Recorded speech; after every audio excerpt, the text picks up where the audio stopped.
probably heard the fable of King Canute trying to stop the tide coming in. If not, what happened was King Canute the Great, the FCUK of the late 10th and early 11th century, who ruled much of Britain and Scandinavia, tried to stop the tide coming in, and it didn't.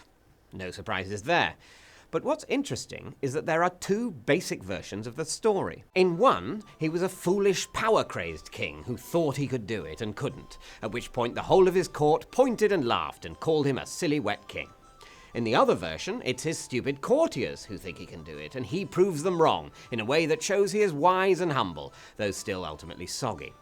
Though even if that's the true version, there must have been a little voice at the back of his mind as he issued the first command, saying, I almost certainly can't do this, but if by any chance it turns out that I can, this isn't half going to give Edward Bloody Ironside something to think about. I realise the real answer to what happened that day is nothing, because it didn't happen at all.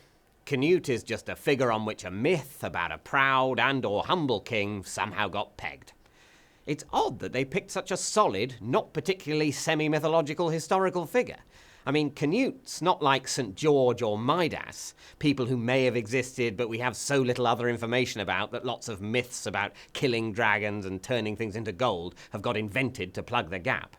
There was lots of gold in the part of modern-day Turkey where someone called Midas was apparently king, so he became a convenient place to hang a fable about a king who wants everything to turn to gold and, whoops, can't have lunch. Of course, even without the ha-ha you've killed your daughter sting in the tail, it was a stupid plan.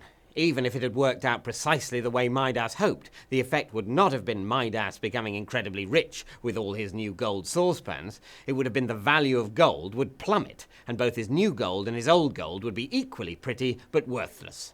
No attention to the basic foundations of economics, these semi-mythical kings. But Canute's plan wasn't all that great either, even if you accept the charitable, you silly courtiers version. The thing to do when everyone who works for you thinks you can stop the sea is sack them. Not demonstrate damply that you can't stop the sea and then hope that they'll fish you out. Monarchs generally do themselves no favours by engineering themselves into a position where they're up to their neck in chainmail and brine, shouting, "You see, I'm as powerless as you are!" No, the version that makes most sense to me is neither of the above.